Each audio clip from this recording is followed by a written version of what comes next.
What is your artist name and what do you represent? My artist name is AMFG, and it stands for Alex motherfucking Gordon. As far as what I represent, I don't know that my artist name necessarily has like that kind of representation, except for it being who I am myself, Alex Gordon. Were you born here in Florida? Yeah, I was born and raised in a small part of Daytona Beach called Holly Hill. It's about an hour east of Orlando. What are your top 5 favorites right now? Is that like artists? Is it of all time or is it of like current? Let's do current.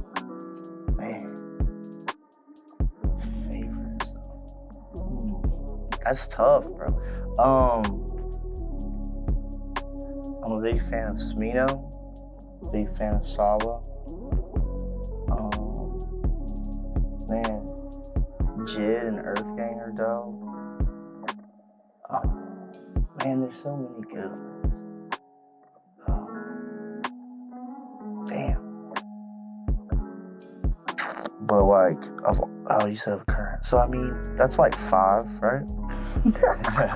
There's like, I feel like there's a list, bro. Like you know, like 30s. Like there's a bunch of people. You know what I mean? Like I feel like there's so many good fucking others. Too many to.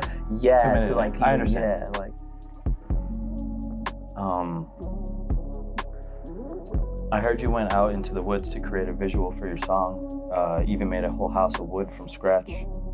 I wanted to know how that experience was for you. Oh man, it was cool.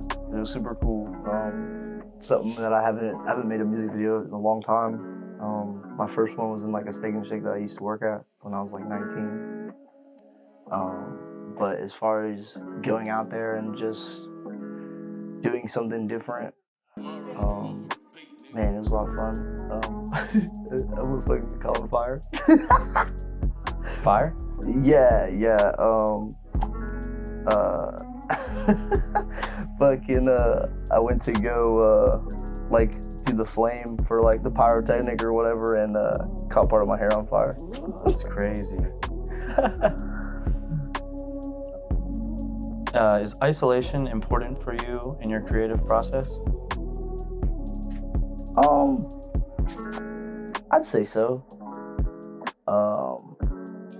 I don't know, it depends on like the mood too, man. You know, like writing, I prefer to be alone, but like in the studio, like around other people, it's okay. Like I can do both, you know what I mean? Do you prefer people to assume what your lyrics mean, or do you prefer explaining each emotion? Man, I guess both. You know, cause like it's perception. So, you know, you can take it however you want to. You know, everybody's view is different. You know, so I mean, I will explain if someone asks me about it, but like a lot of times I feel like people just assume, anyways, about like what shit means, or like you think you hear a song, but it's not the actual lyrics, and then you like actually look through the lyric sheet. Oh, which song of yours means the most to you? Oh man, like stuff that's out or stuff that's like put up in the vault, like new stuff or like things that I've already liked. Whatever song means the most to you, for sure. Man.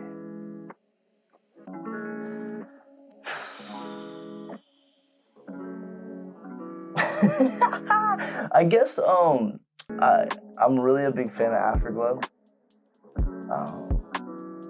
And then there's like a handful.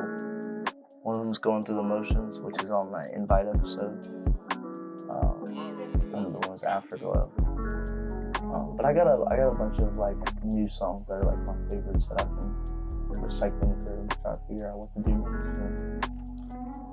next. Speaking of AfterGlow, there's a line in there that goes swimming in psilocybin. You have a experience with psilocybin?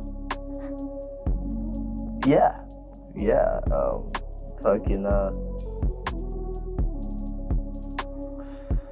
I was drinking with a buddy of mine, and he was telling me about how he had like these like mushroom chocolate bars, and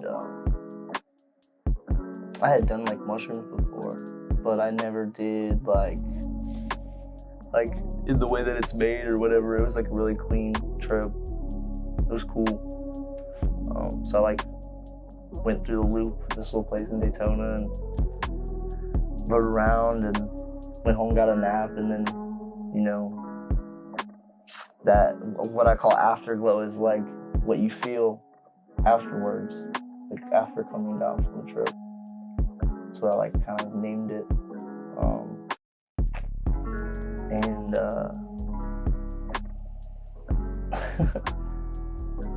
it was just like a very wholesome experience, you know, sitting on the beach and like watching the tide come in. It was like a very dark day too. Like not black skies, but very, very gray, but like not raining, but might as well be, you know, Florida weather shit. You know what I mean? Very typical Florida shit, Yeah. for sure. How are you feeling in this moment about your future in the industry? You know, man, like the sky's the limit, bro. You know,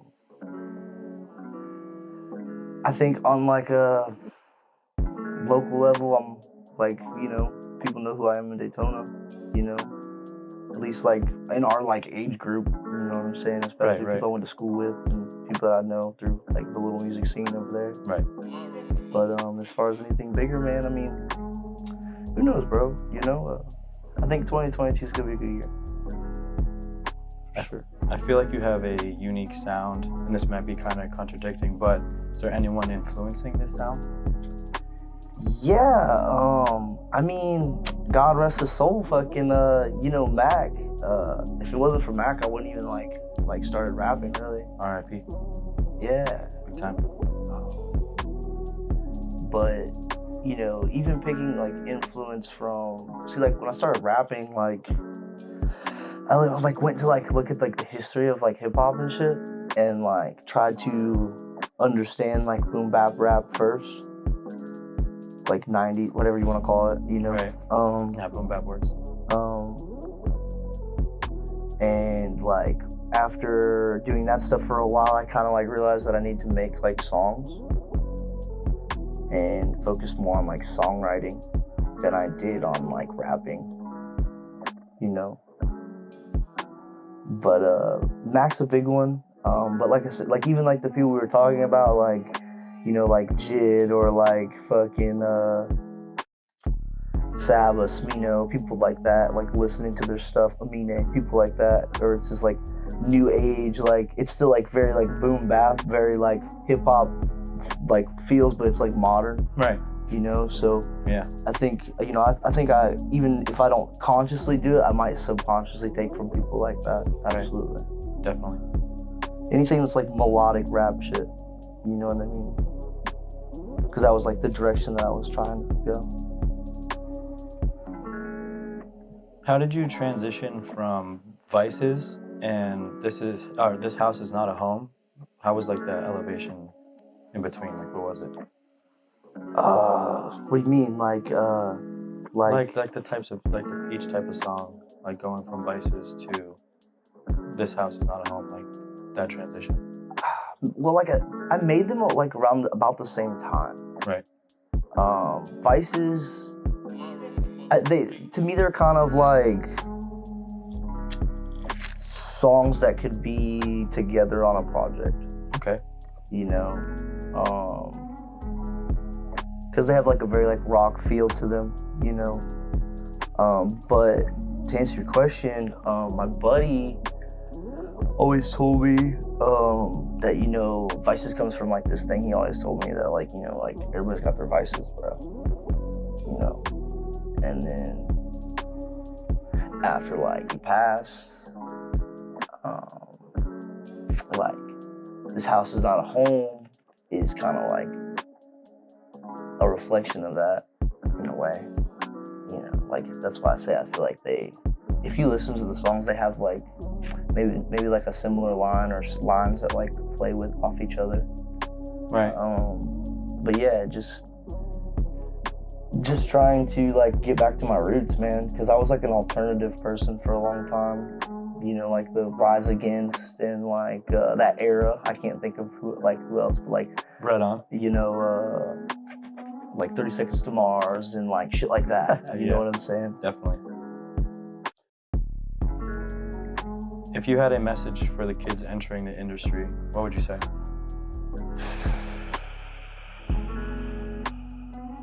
Work really fucking hard. And don't let your inside looking out perception affect like your inward, like the opposite of that. Like, don't let your insecurities or the things that you only know because you live in your body every day affect like, you know, what you could look like to someone else. Okay. Does that make sense? Yeah, definitely. I'm Alex motherfucking Gordon, and I'm on Sweet Talk with Sugar Free Productions and Ego Death. Thank you guys for having me. Trying, and I do fight it. I've been swimming in psilocybin. Let that sink in, just keep breathing. AfterGlow burning in my iris. Blinding, all these colors are so vibrant. The mind is ever so frightening. That's why we look inside.